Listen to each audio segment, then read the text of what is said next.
This is an Eye on Annapolis bonus podcast.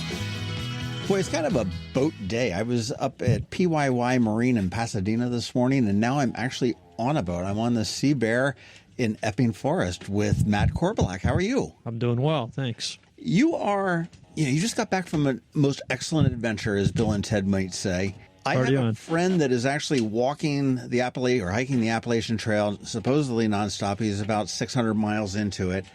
But you've done kind of the equivalent on the water.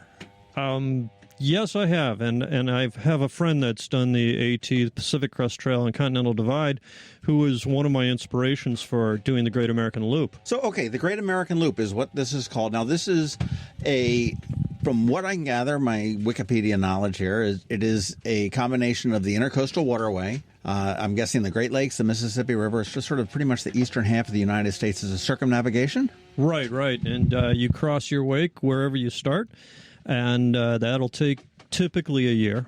But yes, from here I went up to the Delaware Bay and the intercoastal of New Jersey, popped out a little bit onto the Atlantic Ocean, and then into the Hudson River, Erie Canals, Great Lakes, Erie, Huron, and Michigan, to Chicago and into the rivers, Illinois and Mississippi, onto the Ohio River, Cumberland River, and up onto Kentucky Lake, which I then took down to the Tom Bigby Waterway, which deposited me at Mobile, Alabama, and then I skirted along the Gulf States, down the west coast of Florida, across Lake Okeechobee, and then up the east coast back to Annapolis on the intercoastal. How long did it take you?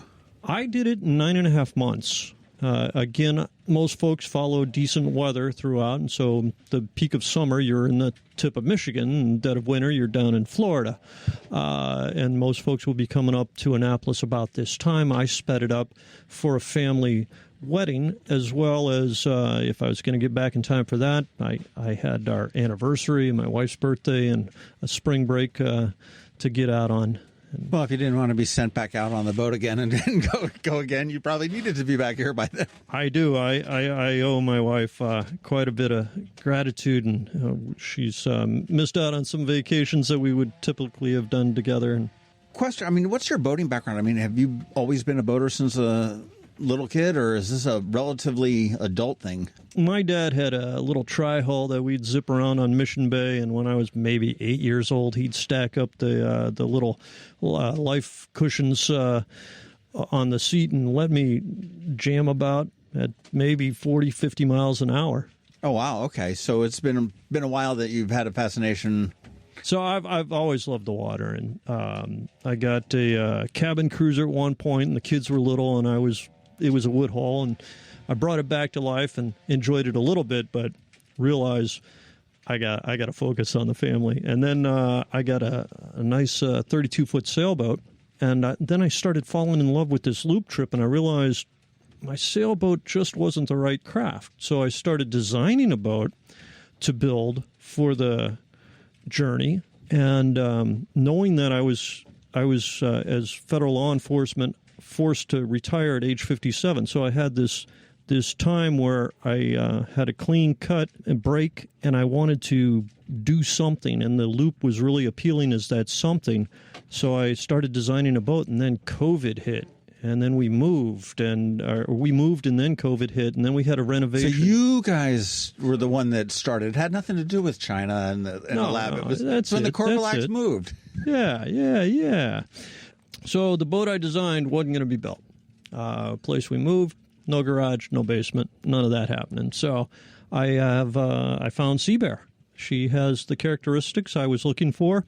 I had my heart set on trying to sail this thing, or a lot of it. Mm-hmm. And so I wanted a boat with a mast that I could drop down all by myself. And so I can do that with this boat. However, I rarely sailed, and most of my sailing was motor sailing. So because it was just me and some long hauls on the places I would have sailed. Why this? Was this a bucket list? Was this just something that you wanted to do? Did your wife say, okay, you're retired, you just need to get out of the house? No. I've always loved adventure, and I've done a lot of rock climbing and mountaineering and some fun kayak trips, and I just wanted to be on and around the water. And looking at this loop trip, it had a lot of fun adventure, but not super high-end risk. So I wasn't going to be blue water sailing out there in the middle of nowhere for months. I had the ability to, get ashore and resupply quite often, and cell service pretty much everywhere. So, and I could pretty much see land the whole time. That's pretty cool. Now, did you stay on board the whole time? Pretty much, yeah. I went home a couple of times, and then I also went off to see my son. Home meaning what? Yeah, more from I came back to Maryland. Yeah, I flew back 3 times. Christmas was the most recent before I returned home, and then around Veterans Day in November, and before that in August. Okay, so you just find a transient slip and. Yeah, the longest stay I had was probably 2.5 weeks down in Clearwater. So they had a slip, and I just had the boat there.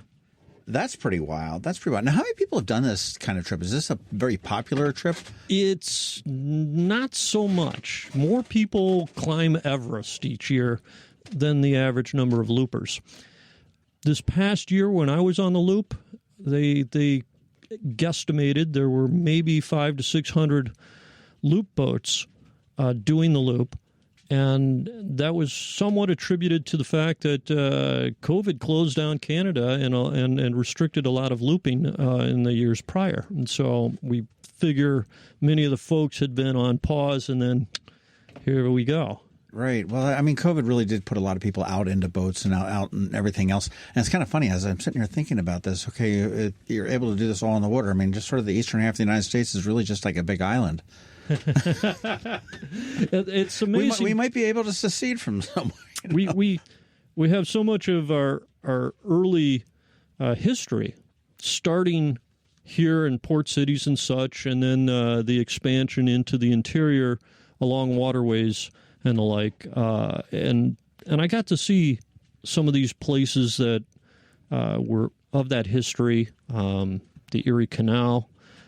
It's not the original Erie Canal. There's I learned there's a couple permutations. So the original one had tighter channels and such, and then they expanded and built for bigger barges and now motorized. It's got to be very fascinating to be able to see that. I mean, I know just in general, I tell people down in Annapolis and when they're coming to visit and stuff like that, I said, get out on the water and see it from the water as opposed to City Dock or at the top of Church Street or Main Street. And it's a whole different view. It is great. Even the difference on different craft. I have been an avid kayaker and then recently got a paddleboard, and just being a few feet higher above the water, and then let alone the different boats, and just on the water in any fashion, to see it differently. You just don't see some of this from the land at all. Maybe rarely a glimpse on a bridge. For example, the tidal marshes coming up the East Coast. Just low country? Yeah. Is that what? Beautiful. And then just the some of the cliffs along the rivers and the Cumberland River and all. It's beautiful. Just beautiful. It's spectacular. Spectacular places. And then some of the engineering that's been done with the locks that have been put in, especially in St. Louis. That was the terminus for a lot of barge traffic way back in the day until they built the locks around St. Louis to get past the chain of rocks. Interesting. What was the most difficult part of the trip for you? Again, this is a trip that wasn't too risky, and if people got into trouble, sometimes they may have not paid attention to the weather per se and jumped out. When there's plenty of time to wait out a bad storm. So I didn't get myself into some real bad stuff. There were some spots where the predictions and everything I'd done beforehand said it was going to be thus, and it turned out to be a little bit beyond that. And so there were uncomfortable, bumpy, choppy days with some what I call anchor cleaning waves crashing over the bow, and one came over the roof of the boat, just how the frequency of the waves and swells were. There was a fouled line in my propeller. I had a line carelessly on my boat that had dropped into the water after a good bounce on a wave. And I thought, oh, crud, that might entangle with the propeller. And I immediately put it in neutral, but that wasn't quick enough. So it did a couple wraps, and I was able to cut it free and without having to dive into the water and do that under the boat. That's not too bad of a thing, considering it's, 6,000 miles? It can be that. I did 5,300 statute miles on my particular permutation. Some people will go down to the Keys where I cut across Okeechobee, and that adds several hundred miles to their trip. There are a few portions of the trip that everybody goes down. That's pretty much in the Chicago area down to about Cairo. Everybody's got to do those sections of the rivers. 27 foot, I think, is the length of Sea Bear? 26-foot boat here, and draws just about 3 feet and about an 8-foot beam. So it was nice because I could get into most any marina. You could put a little boat in a big slip, but the reverse is not so easy. doesn't work. And this is a motor sailor, so you can sail a little bit if you need to, but you found you weren't really too much. Right. And I thought I'd be sailing a lot on the Great Lakes, but the ports were a little further, and the performance on this boat it's not a performance sailor. It's a little cruiser. So my average cruising speed on the motor was 5.2 knots, and that's a little around 5.5 miles per hour. Right. So it's a slow, leisurely day. Boredom set in? Only if you let it. You really find ways to occupy your mind and your time. Reading was difficult. I thought I'd get through a lot of books and such. Not happening underway with all the constant checks of the horizon and folks around you and coming up on you and et cetera. And, you'd have to find your place again. So I did a lot of audiobooks. That was kind of fun underway. So I had that as maybe a source of entertainment or keeping my mind occupied and such with the audiobooks. I'd be on the phone a lot. My dad, he was able to follow me, was probably my number one stalker. And he would pin a map and put where I was. And that's cool. He'd say, oh, yeah, I see you're coming up, or you just got into such and such. And he'd already Googled up what was knows the good restaurants. And all the restaurants and the history of the place. And, oh, yeah, check out this ship, the Badger, over there. It's the oldest coal-fired ship still running, blah, blah, blah. Oh, that's cool. That's nice that you got some cheerleaders at home working for you. Yeah. So, and one day I was on the phone with him quite a long time, and we did a Google Duo kind of video chat, and he, as much as he wanted to be on the boat, that was as close as he could make happen. Just getting out to be on the trip was not going to work for him. So we did the next best thing. Let him live vicariously through you. Yeah. And I had a habit, and I'd go under a bridge here and there, and then I'd ring the bell as I'd pass under a bridge just because I needed something else to do. And any little thing to kind of keep your mind occupied and little things to do along the way. I agree with you that, you out in the middle of the ocean, it's the ocean, and there's nothing else, not a whole lot there. You go a little bit nuts. Yeah, well, you do see everything because you're not flying along with your hair on fire. It's 5.2 knots, and every now and then, you fell overboard, you can catch it. Yeah, probably. So, and well, I'm a safety guy. My background is occupational safety, so I respect the fact that it's just me on this boat. There's nobody to stop the boat, and I don't have it hooked up like you do on a jet ski or something. If I were to fall over, that would be bye-bye boat, right? And maybe myself. And so if I were to step outside the pilot house, I would tie myself in. I have my life vest on, and it has rings on it for a safety lanyard that would clip to a spot there in my cockpit. And then I have jack lines if in the very rare emergency event I needed to go forward while underway. Okay.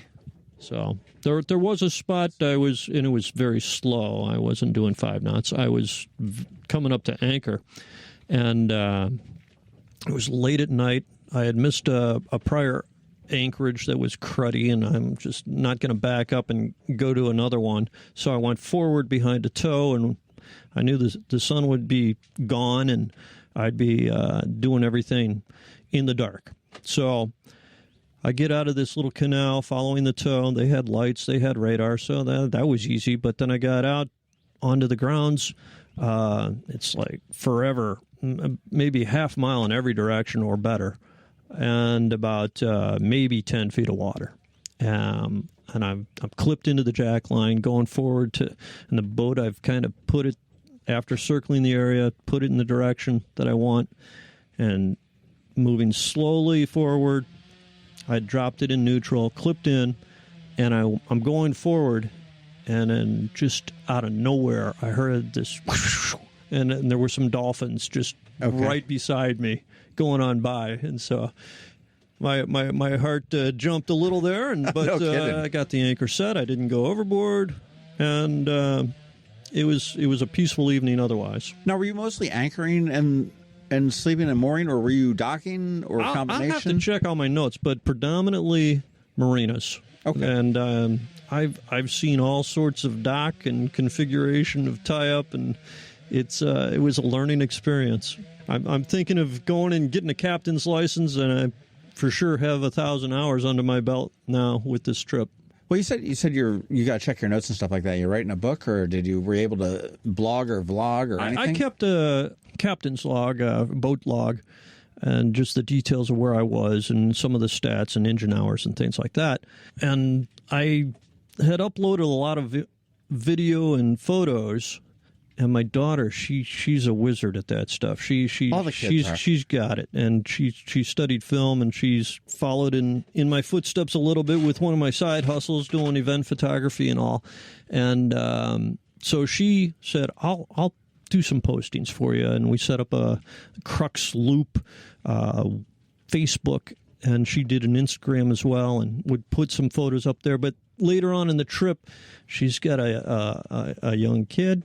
And I was very into the trip, and so the follow through was kind of anemic at the end, and I've got to bring it back, and I'm going to be telling the tale, maybe all the way up into a documentary format. I don't know, but definitely some presentations to the Photo Club in Annapolis and other locations.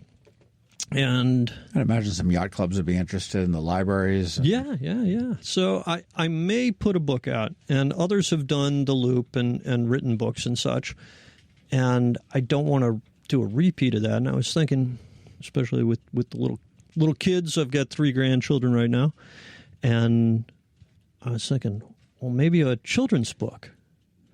So I'm toying with that idea, and what's got a name? Looper. Looper folds right into that. My oldest grandson, Isaac, he, I pressed his dad on it and said, "Hey, Nick, has Isaac talked about where Grandpa's at and what's going on and any of that?" And he says, "Not too much." Well, does he know where I'm at, what I'm doing? He says, "Well, Grandpa's on a boat." So that's a working title right now. Grandpa's on a boat. Definitely keep me posted on when you may come out to do a talk or something like that. And I'd love to see a book, whether it be a children's book or an adult's book. Yeah. Children's book tend to be mine. They're bigger, lots of pictures and bigger words, or smaller words, bigger printing and lots of pictures. So that's my kind of a book. The boat. Did you purchase this boat for this trip? Yes. I remember I said I'd been designing a boat, and so that boat doesn't exist as anywhere. A non-naval architect, I might imagine? Right. Okay. Yeah. I'm a gadgeteer. I'm mechanically inclined. I love to design and build stuff. And so I have several notebooks full of those designs, and that didn't happen just because of the time crunch and other logistics. I didn't have time to construct and do sea trials and all that if I wanted to make it right after I retired. Right. So I said, well, what characteristics do I want? I wanted a pilot house. I wanted a mast that I could drop by myself, and I didn't want it too big because I probably would be single-handing. Mm-hmm. So we have this boat here, and it's did me wonderfully. Just did very well. It's got enough freeboard to take some some big waves and get out on a little bit of open water, the Atlantic and the Great Lakes and such. Did you get it here? No, it was in upstate New York, and I had it trucked down and dropped at Birch Evans' Yacht Yard. Okay. So first time I physically saw it, she had been dropped in the water. And floats, it's a good thing. Yep, that was good. and unwrapped the mast and put it up and brought it here to the current slip. Up here on we're on the Severn, right? Technically, yeah. This is Severn, where Clements Creek meets. And are you keeping it? I probably will until I have some other boat. And, it's the story of a boat owner's life, isn't it? Yeah. So I just like the idea of having something I can take out and explore more of the Chesapeake Bay on, do some weekends and maybe short hops here and there. Your wife had no interest in accompanying you on this trip? No. She was coming with me, and when I was falling in love with the idea, she was teaching. And as a teacher, she would be able to have the summer off and take a sabbatical. And she was planning to go along with me for the majority of the trip. However, as time went by and opportunities came along, about the time we found our forever place here, she got an administrative position. So the summer off, not in the that cards, evaporated, and the sabbatical, So she said, "Well, this is a journey you've really, really, really wanted to do, and I'm the boat guy.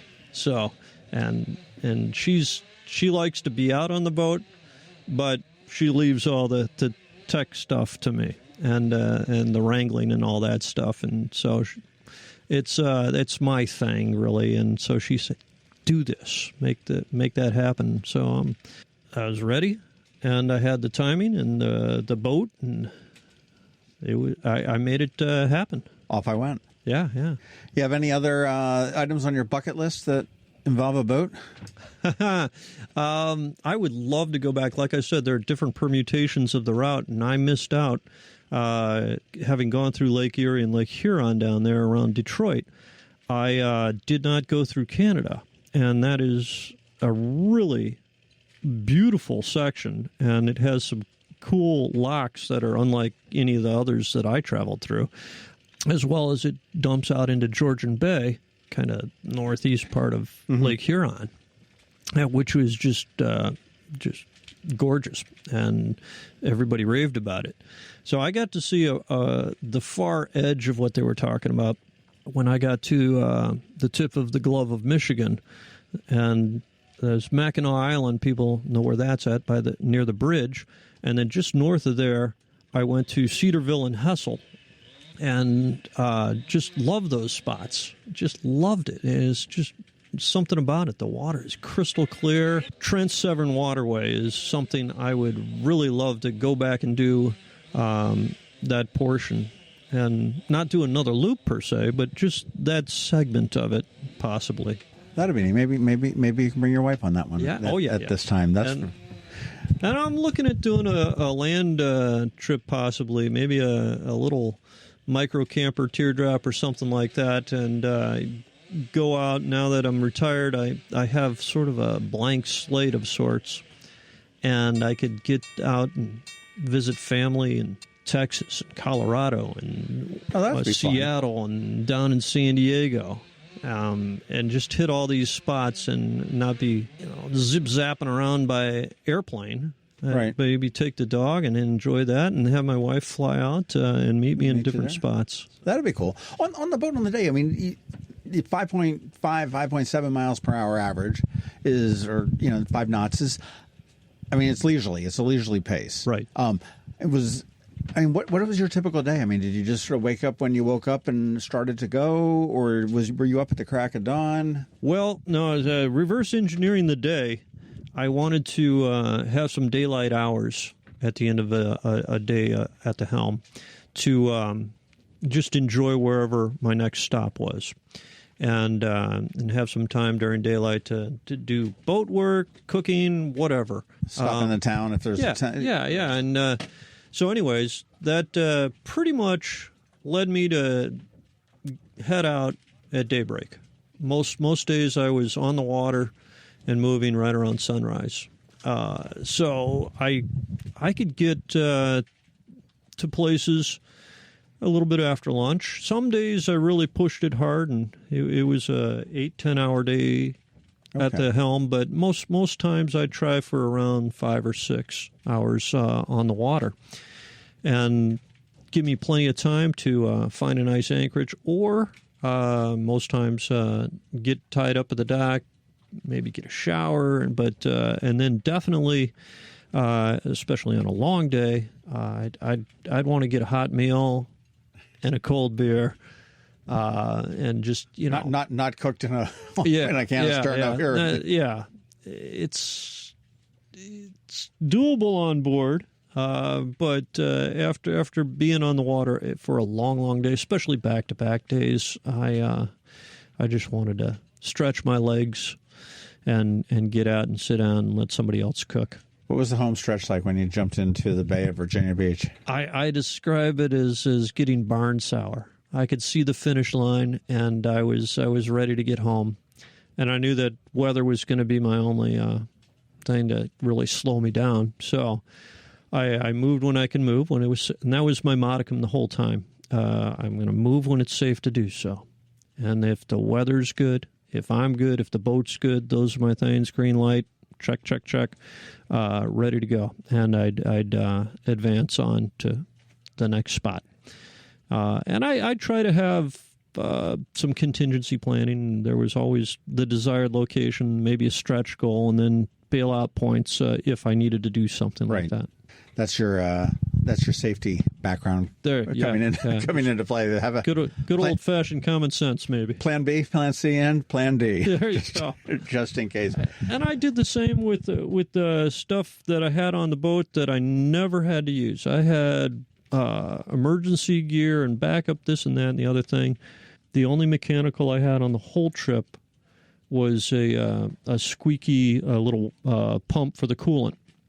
And it wasn't critical, but it was squeaking. So I called the wonderful folks that checked out the engine prior to departure, and they said, yeah, we have that part, and they shipped it to a marina I was heading to, and then I had it on board, and the squeak kind of faded a little, but then it came back, and I said, I might have to do this. And then I was at a spot that the wind blew me off from the original plan, and I went to one of those backup plans, and I wound up at a marina. It was fortuitous that had a mechanic right there, and I said, you guys have done this a bunch of times.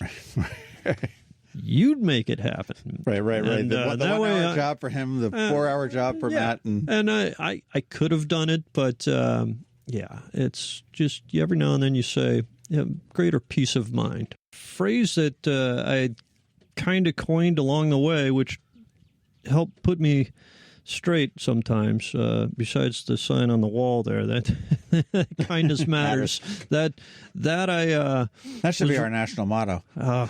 I was ready to light some folks up on the radio, and I saw the sign in the corner of my eye, and I'm like, wait a minute. We all got waked on it. But the other phrase was a little bit of caution and a whole lot of faith.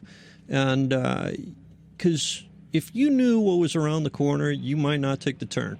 So you're going to step out in faith on some things, but you got to have a little caution.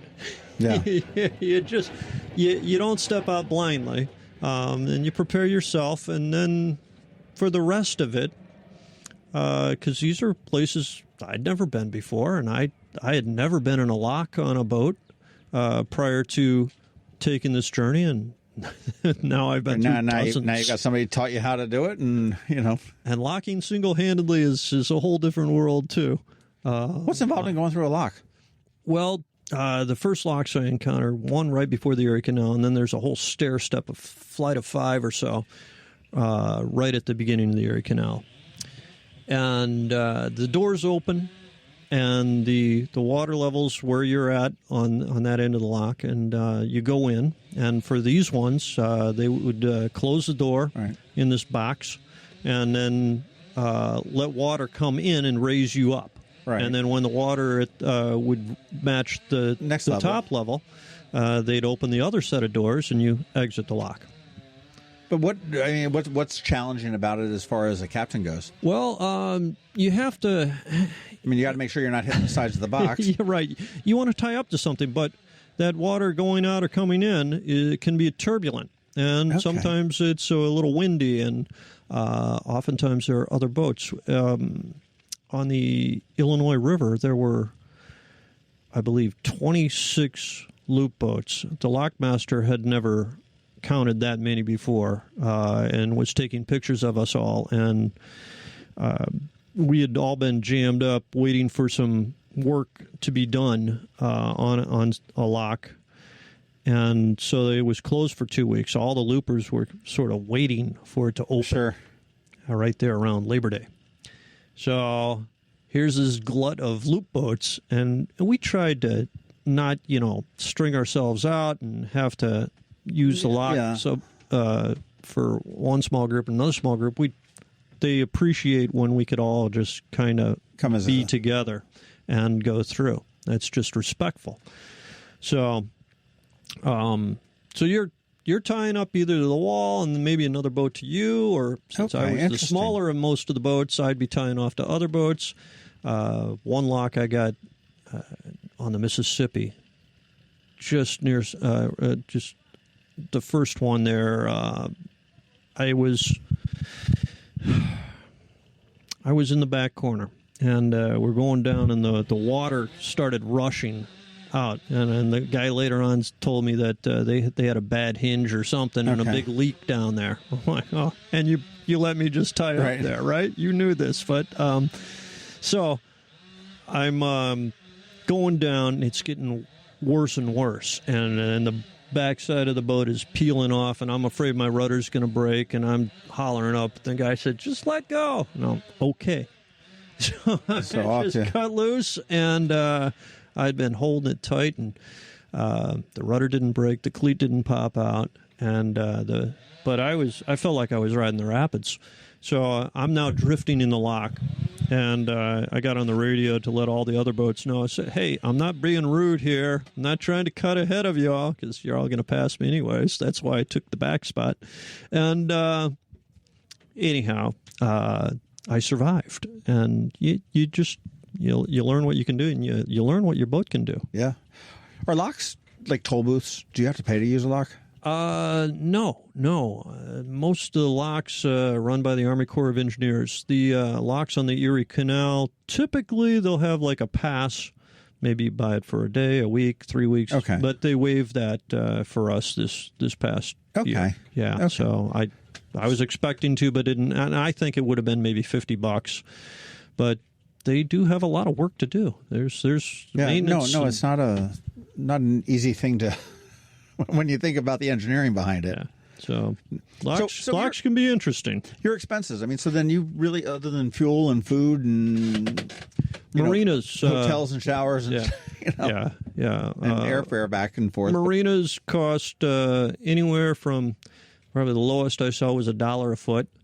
Most of them were like $1.50 to $2.25 a foot, and then some got up to $3 or $3+. That's the ones down in Annapolis. Oh yeah, they can be well. And then there's crazy stuff like Miami and New York City, and they get $7-8 a foot, $7-8 a foot.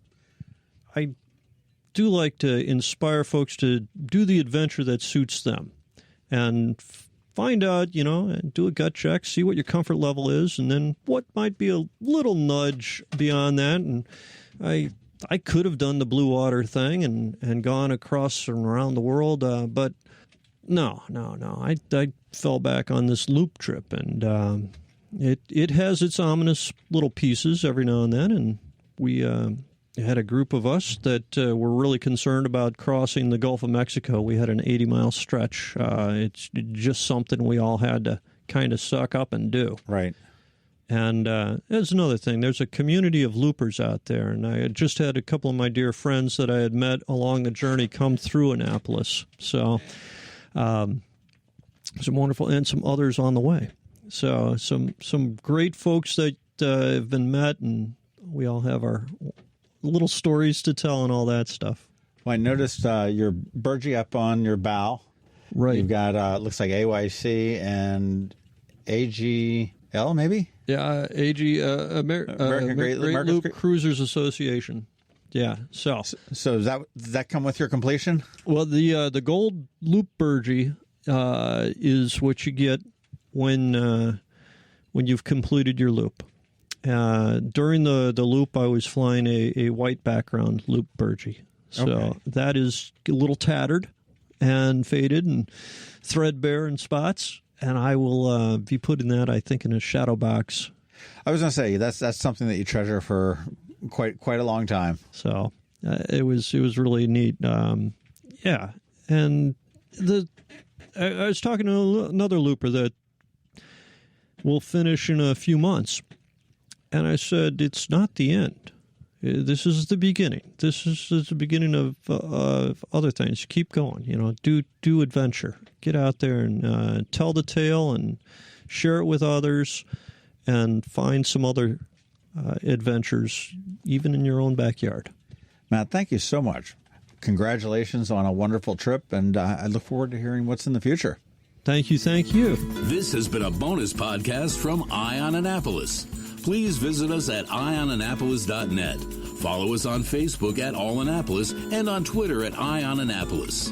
And if you haven't subscribed to the Daily News Brief podcast, go for it. And all of your local news will be delivered to your phone, tablet, or smart device by 6 a.m. every Monday through Friday.